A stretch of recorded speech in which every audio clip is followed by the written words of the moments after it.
यहाँ पे 5 बहुत ही इम्पोर्टेंट क्वेश्चंस हैं जो अक्सर सीबीएसई बोर्ड में, आईसीएसई बोर्ड के बच्चों के लिए और स्टेट बोर्ड के बच्चों के लिए अक्सर ही पूछे जाते हैं।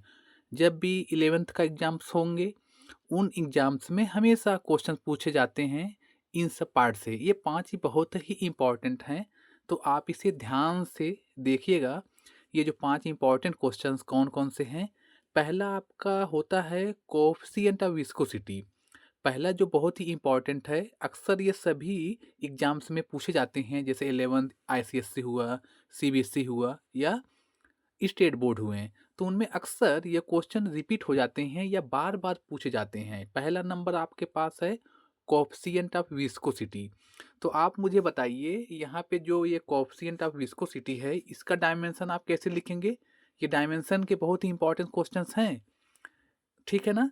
तो यहाँ पे पहला जो है, यहाँ पे कोएफ़िशिएंट ऑफ विस्कोसिटी है, आप इसको कैसे करेंगे? तो पहले आपको कोएफ़िशिएंट ऑफ विस्कोसिटी के बेस यूनिट पे जाना है। कहाँ जाना है? बेस यूनिट पे जाना है। तो बेस यूनिट क्या है? कोएफ़िशिएंट ऑफ विस्कोसिटी का बेस यूनिट है किलोग्राम पर मीटर सेकंड। क्या है? किलोग्राम पर मीटर सेकंड और केजी पर मीटर सेकंड। तो इसका ये बेस यूनिट है, ठीक है ना? तो आप इस बेस यूनिट से ही लिख पाएँगे डायमेंशन। तो इसको आप कैसे करेंगे? तो आप देखिए, आप जानते होंगे मास को हम किस में मेज़र करते हैं? किलोग्राम में। तो यहाँ मास का जो डायमेंशन होता है उसे हम कैपिटल एम से रिप्रेज़ेंट करते हैं। हम किससे रिप्रेज़ेंट करते हैं? कैपिटल एम से रिप्रेज़ेंट करते हैं, ठीक है?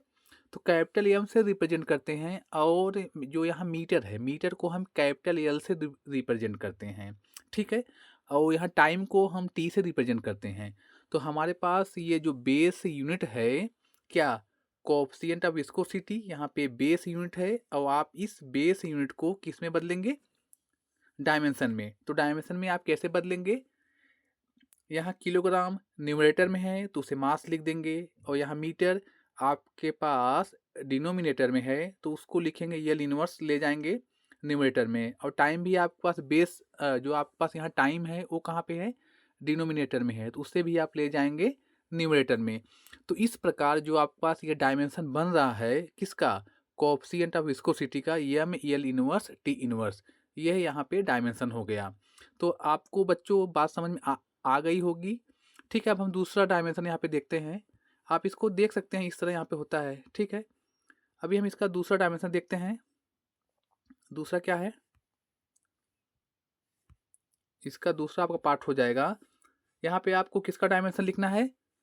आपको यहाँ लिखना है dimension coefficient of thermal conductivity. किसका?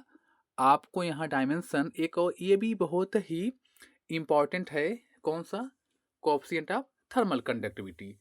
तो आप कोएफ़िशिएंट ऑफ थर्मल कंडक्टिविटी का डायमेंशन कैसे लिखेंगे?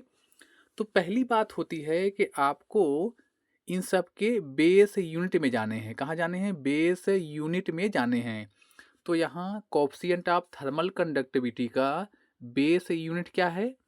यहाँ पे इसका बेस यूनिट है joule per metre second kelvin.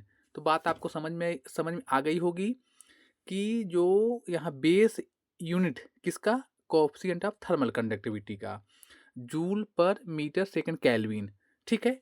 तो आपको पता है जूल मतलब आपके पास ये वर्क डन है। क्या है? आपके पास ये वर्क डन है, ठीक है ना? यहाँ पे ये वर्क डन है, तो वर्क डन का डायमेंशन आप जानते होंगे क्या होगा? M L square T power minus two. ये किसका डायमेंशन है? बोलिए। ये आपके पास वर्क डन का डायमेंशन है। मीटर के डायमेंशन से इसका डायमेंशन कट जाएगा, तो बचेगा ऊपर पावर में मास का हो जाएगा, और आपके पास यम यल टी पावर माइनस थ्री के इनवर्स। हम लोग यहाँ टेम्परेचर को किस में मेजर करते हैं? आप बताइए। बताइए, टेम्परेचर को हम किस में मेजर करते हैं? केल्विन में। मतलब टेम्परेचर का जो डायमेंशन होता है के होता है, तो ये बेस में है तो ऊपर चला जाएगा। तो इस तरह यहाँ पे जो ये डायमेंशन हो जाएगा आपका, क्या हो जाएगा? किसका? कंडक्टिविटी का या थर्मल कंडक्टिविटी का, M L T power minus three के इनवर्स। तो मैं समझता हूँ कि आपको इसका डायमेंशन भी समझ में आ गया होगा, ठीक है। बात समझ आई आपको? अब हम थर्ड देखते हैं जो बहुत ही इंपॉर्टेंट है। थर्ड में क्या है? यहाँ स्टीफन कांस्टेंट आपके बोर्ड में अक्सर कौन-कौन से डायमेंशन पूछे जाते हैं? स्टीफन कांस्टेंट के भी डायमेंशन बहुत ही पॉपुलर डायमेंशन है, ठीक है? तो स्टीफन कांस्टेंट का डायमेंशन क्या हो जाएगा? आपको स्टीफन कांस्टेंट के बेस यूनिट में जाना होगा। आप अगर इसके बेस यूनिट जानेंगे तो आपके लिए आसान हो जाएगा डायमेंशन लिखना। तो मैं आपको बताता हूँ स्टीफन कांस्टेंट का जो बेस यूनिट है वो क्या है? Joule per metre square second kelvin power 4 क्या है?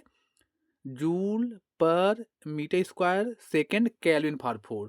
तो ये किसका डायमेंशन है? ये किसका यूनिट है? स्टीफन कांस्टेंट का बेस यूनिट है। अब इसको हम डायमेंशन में बदल देंगे। तो आप जानते हैं जो यहाँ वर्क होता है उसका डायमेंशन क्या होता है? आप जानते होंगे वर्क का dimension M L square T power -2 ये वर्क का डायमेंशन हो गया। ठीक है, मीटर स्क्वायर आप जानते हैं मीटर स्क्वायर का डायमेंशन एम एल स्क्वायर होता है, टाइम का टी, और एक आपका टेम्परेचर, टेम्परेचर को हम कैसे ही रहने देते हैं के पावर 4। यहाँ से ये लेंथ लेंथ कट गया तो क्या बचेगा? क्या बचेगा? आप बताइए क्या बचेगा? आपके पास बच जाएगा यहाँ पे डायमेंशन एम टी पावर -3 के पावर -4।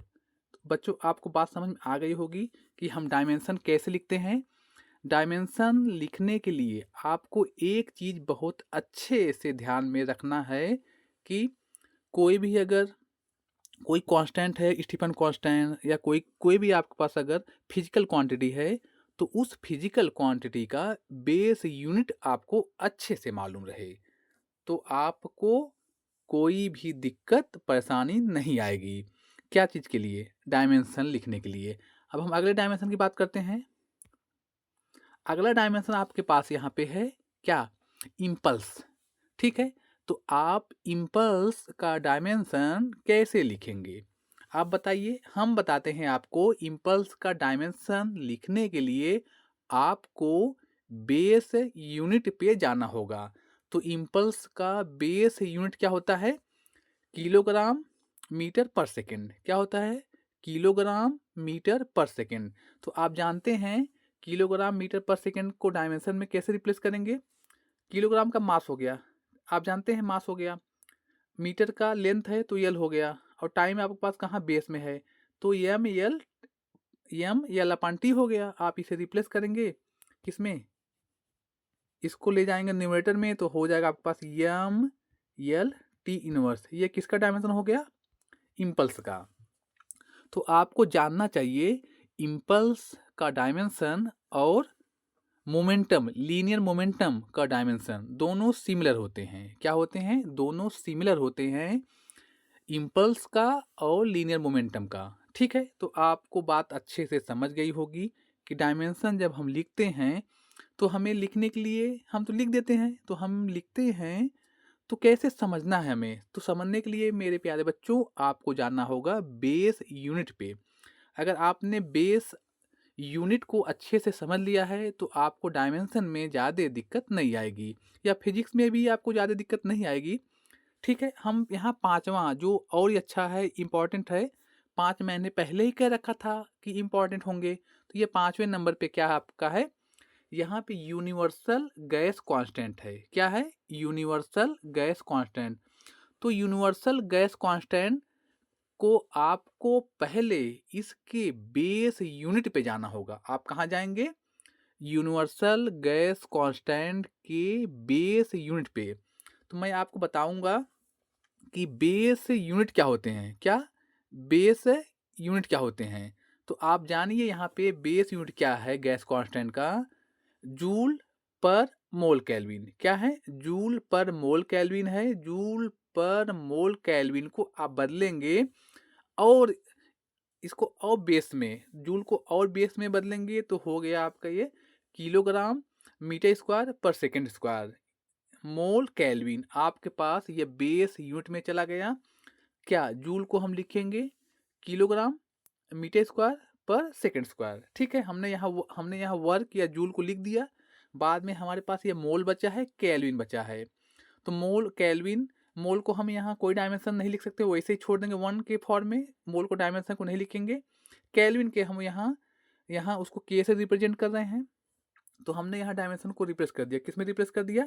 आप देख रहे हैं हमारे पास ये कौन सा डायमेंशन बन रहा है? M L square T power -2 के -1। क्यों बन रहा है? क्योंकि आप जानते हैं जो हमारे पास जो वर्ग का डायमेंशन होता है एम एल टी पावर -2 होता है। आप जानते हैं वर्ग का dimension M L square T power -2 होता है। और टेम्परेचर हमारे पास दे रखा है, टेम्परेचर का डायमेंशन के, तो इसको ऊपर ले जाएंगे तो के इनवर्स हो जाएगा। तो इस तरह हमारे पास ये डायमेंशन हम लिख रहे हैं सभी का मतलब ये 5 जो हैं बहुत ही इम्पॉर्टेंट है आपके बोर्ड के पर्पज़ से। तो आप इससे अच्छे से पढ़िएगा। ये आपके एग्ज़ाम्स में आने के चांसेस ज़्यादा रहते हैं, क्योंकि इसको जब आप करेंगे तो आपको इसको पढ़ने के लिए और भी फिजिकल क्वांटिटी की ज़रूरत पड़ेगी, जो आपको इसके साथ में आप जो और ज़रूरत पड़ेगी उसको भी जान जाएंगे, तो आपके पास ढेर सारे हो जाएंगे। जब ढेर सारे हो जाएंगे तो आपको आसानी हो जाएगी। Have a nice day friend, thank you.